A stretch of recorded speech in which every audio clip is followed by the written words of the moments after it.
Bonjour, les amis. Aujourd'hui, nous allons entrer dans un monde que beaucoup craignent même d'effleurer. La vérité qu'ils ne veulent pas que vous sachiez, les reptiliens. Fantaisie ou réalité? Complot ou vérité dérangeante? Combien de ce que nous savons sur le monde est réel? Nous faisons confiance aux informations qui nous sont présentées, mais si elles étaient sous contrôle? Depuis des siècles, il existe des histoires sur des êtres qui ne sont pas de notre monde. Ces êtres, dont nous avons entendu parler dans les légendes, les films et les théories du complot, sont peut-être plus réels que nous ne le pensons. Si nous regardons en arrière, nous verrons que presque toutes les grandes civilisations ont laissé des traces d'êtres qui ne semblent pas tout à fait humains. Dans les textes sumériens, les dieux Anunnaki sont décrits comme des êtres descendus du ciel pour créer l'humanité. En Égypte, nous avons des dieux hybrides avec des corps humains et des têtes d'animaux, comme Horus et Anubi. Dans la tradition chinoise, les empereurs sont considérés comme les descendants des dragons célestes. Même dans la tradition chrétienne, nous voyons le symbole du serpent, le tentateur qui mène l'humanité à l'ignorance. Certains croient que ces histoires ne sont pas simplement des mythes, mais des fragments d'une vérité oubliée, que parmi nous existent des êtres qui ont toujours été là, mais qui restent invisibles. Et si ces histoires n'étaient pas simplement des mythes? Pourrait-il y avoir quelque chose de plus parmi nous, quelque chose qui reste caché? Est-ce une coïncidence que ces descriptions existent indépendamment les unes des autres? Ou parlent-elles toutes de la même force, qui a toujours été là, mais présentée de différentes manières? Mais avant de sauter aux conclusions, examinons l'histoire d'une femme qui affirme avoir été en contact étroit avec eux. C'est l'histoire de Susan Reed et de son livre The Body Snatcher. Mais avant d'entrer dans les faits, posons-nous la question. Que savons-nous vraiment des reptiliens? Et pourquoi tant de gens croient en eux? Aujourd'hui, nous allons plonger profondément dans ce mystère et explorer des récits qui vous feront réfléchir à deux fois avant de vous endormir cette nuit. Qui sont-ils? Les reptiliens parmi nous. Que savons-nous vraiment du monde qui nous entoure? Nous vivons dans une réalité que nous tenons pour acquise. Nous travaillons, mangeons, regardons la télévision, suivons les actualités. Mais y a-t-il quelque chose de plus derrière tout cela? Est-il possible que des forces invisibles manipulent notre perception et nous maintiennent dans l'ignorance? L'idée que le monde humain n'appartient pas entièrement aux humains peut sembler folle. Mais si le pouvoir que nous pensons détenir n'était qu'une illusion?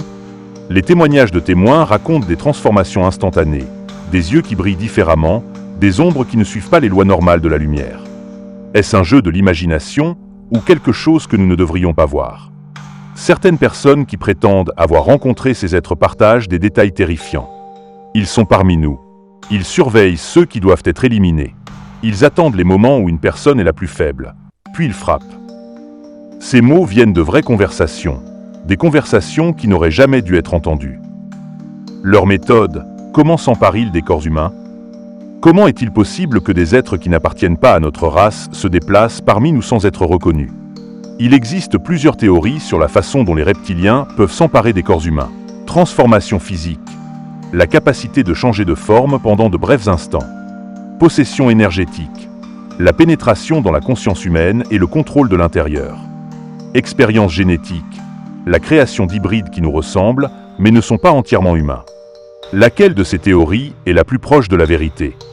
Les témoignages indiquent que certaines personnes réalisent trop tard qu'elles ont été contrôlées, sans même s'en rendre compte. Ils pensent qu'ils contrôlent son propre esprit. Mais je suis là. J'influence ses pensées. Je lui inspire de la peur. C'est notre façon de faire. C'était une confession d'un reptilien qui avait déjà pénétré un corps humain. Si ces êtres peuvent vraiment manipuler la conscience et se déplacer entre les formes, comment pouvons-nous être sûrs de qui se tient vraiment devant nous? Combien de personnes que nous rencontrons chaque jour sont ce qu'elles semblent être? Et avons-nous jamais été vraiment libres? Qu'est-ce que cela signifie pour nous? Combien de personnes autour de nous sont entièrement humaines? Les expériences génétiques, la création d'une nouvelle race. Il y a des moments où la réalité se fissure. Une fine fissure apparaît dans le tissu du monde que nous connaissons. Parfois, si vous écoutez attentivement, des chuchotements en sortent. Ils ne sont pas humains. Ils ne sont pas d'ici. Ils ne veulent pas parler. Ils ne veulent pas que nous les connaissions. Mais parfois, même ceux qui maîtrisent l'obscurité font une erreur. Et ils en révèlent trop. Les conversations avec eux ne ressemblent pas à des conversations normales entre humains. Les mots ne viennent pas toujours de leur bouche. Certains sont entendus dans l'esprit, sans son, sans écho. Ce n'est pas une communication, c'est une intrusion. Les reptiliens ne veulent pas seulement nous contrôler. Ils veulent nous changer. Imaginez que vous parlez à quelqu'un que vous connaissez. Extérieurement, il semble être le même visage, la même voix, les mêmes souvenirs. Mais à un moment donné, quelque chose change. Le regard devient froid, vide. L'intonation change légèrement, une présence étrange s'y glisse. Vous ne parlez pas à la personne que vous connaissez. Vous parlez à quelque chose d'autre qui utilise son corps. Cela s'est produit lors d'une des conversations les plus sinistres. La personne que Susan Reed connaissait a soudainement commencé à parler d'elle-même au pluriel. Nous sommes ici depuis longtemps. Nous nous cachons. Mais vous n'êtes rien de plus que du bétail. Deux voix dans un seul corps. La voix humaine lutte pour reprendre le contrôle, mais la voix reptilienne est plus forte. Il est faible. Il nous sert. Il n'est rien. Selon les témoignages, des milliers de personnes sont déjà devenues partie intégrante de cette expérience, sans même le soupçonner. Nous collectons des échantillons génétiques. Les femmes avec lesquelles nous avons été ne comprennent jamais. Nous entrons dans leur conscience pendant qu'elles dorment. Nous les touchons, laissons une trace, mais elles ne s'en souviennent pas. Nous prenons une partie d'elles pour construire quelque chose de nouveau. Ces mots ne sont pas de la science-fiction. Ce sont de vraies confessions qui révèlent quelque chose de sinistre. Mais comment cela se produit-il? À 3 heures du matin, quand l'esprit est le plus vulnérable. Un petit trou dans les narines, dans la ligne des cheveux. Ils ne le verront pas. Ils ne sauront pas. Qu'est-ce que cela signifie? Qu'ils travaillent en silence, sans être remarqués. Si quelqu'un a déjà douté qu'une force puisse s'emparer de l'esprit humain, c'est la preuve. Et ce n'est pas simplement un trouble psychologique. C'est une entité étrangère qui parle à travers un humain. C'est une possession. Les récits de tels événements sont nombreux. Les gens partagent avoir ressenti une forte influence sur leur conscience en présence de certains individus. D'autres ont été témoins de changements soudains dans l'expression et le comportement de personnes qui semblaient tout à fait normales jusqu'alors.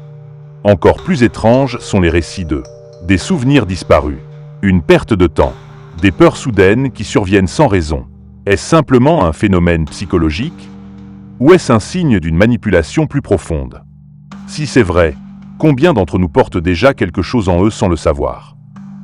Les technologies qui ne devraient pas exister. Le contrôle de l'humanité n'est pas seulement physique, il est aussi technologique. Dans une conversation, l'entité a parlé de technologies que l'humanité ne devrait pas posséder. Des technologies qui contrôlent les pensées, les émotions et même la biologie humaine. Voici ce qui a été révélé. Vous pensez vivre à l'ère de l'information. Mais vous ne comprenez pas que l'information que vous recevez n'est pas réelle. C'est celle que nous voulons que vous voyez. Qu'est-ce que cela signifie? Télévision, téléphone, des fréquences que vous n'entendez jamais, mais que vous ressentez. Il y a des signaux qui peuvent provoquer la peur, la colère, la soumission. Vous ne saurez pas d'où ils viennent. Vous penserez que c'est vous. Mais ce n'est pas vous. Si tout autour de nous est contrôlé, comment pouvons-nous savoir quelle information est vraie? Des armes qui tuent sans laisser de traces. Des dispositifs qui provoquent des crises cardiaques et des AVC à distance, sans aucune intervention physique. Des fréquences qui peuvent insérer des pensées dans l'esprit humain, sans qu'ils ne s'en rendent compte. Des laboratoires secrets, inaccessibles aux gens ordinaires, où sont créés des hybrides, des êtres qui ressemblent à des humains, mais n'en sont pas. Lorsqu'on lui a demandé « Que voulez-vous » la réponse fut brève. « Nous voulons la Terre. Vous n'êtes qu'une étape transitoire. » Le réseau invisible de contrôle. La révélation la plus sinistre est venue lorsqu'on a posé la question. Comment contrôlez-vous tout sans que personne ne le sache? Le reptilien a ri. Mais ce n'était pas un rire humain. Plutôt une résonance, une vibration, quelque chose qui ne devrait pas être entendu dans ce monde. Le contrôle est une illusion. Nous vous donnons un choix, mais les deux options nous appartiennent. Politique, religion, guerre, tout fait partie du jeu. Nous ne gagnons pas parce que nous combattons. Nous gagnons parce que nous contrôlons les deux côtés. Si c'est vrai, alors toute l'histoire humaine n'est rien de plus qu'un théâtre, mis en scène pour des spectateurs qui ne réalisent jamais qu'ils font partie de la pièce. Qui tire les ficelles? La révélation la plus terrifiante est venue lorsqu'on a posé la question suivante. Qui dirige tout cela? Ou en langs et längse? Puis une réponse courte, mais glaçante. Ceux que vous n'avez jamais vus. Ceux dont les noms n'existent dans aucun livre. Ils écrivent l'histoire, mais n'en font pas partie. S'il y a quelqu'un au sommet de la pyramide, il reste caché. Et c'est peut-être le plus grand mystère de tous. Les reptiliens parmi nous, la fin de l'humanité? Imaginez que le monde dans lequel nous vivons n'est pas ce qu'il semble être.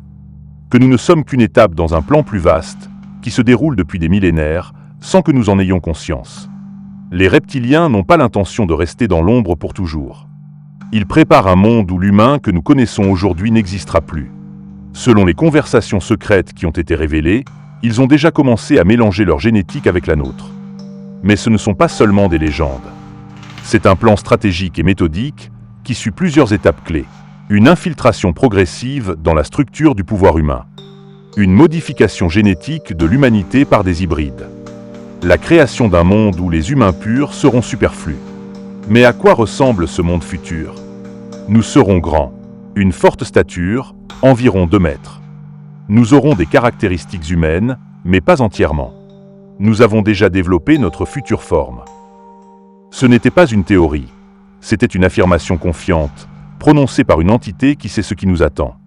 Et nous, que deviendrons-nous? Nous laisserons la planète pourrir pendant 10 ans. Ensuite, nous reviendrons. Ces mots ressemblent à de la science-fiction, mais si nous y réfléchissons, combien d'événements étranges dans le monde peuvent s'expliquer par quelque chose comme ça? Que nous réserve l'avenir? Pourquoi cela se produit-il maintenant? Si c'est vrai, comment pouvons-nous l'arrêter? Vous ne pouvez pas. L'humanité n'est pas la première, et ne sera pas la dernière. Vous n'êtes qu'une espèce transitoire. Les uns viennent, les autres partent. C'est ainsi que fonctionne l'univers. Ils n'ont pas peur, car ils savent que le contrôle est de leur côté. Ces mots envoient des frissons dans le dos, car ils ne signifient qu'une chose. Ils travaillent en silence, méthodiquement, sans être remarqués. Conclusion finale. Ce que nous avons révélé aujourd'hui n'est qu'une partie d'un tableau bien plus vaste. Dans les prochaines parties, nous explorerons plus de révélations, plus de conversations, plus de faits terrifiants. La vérité a toujours été là.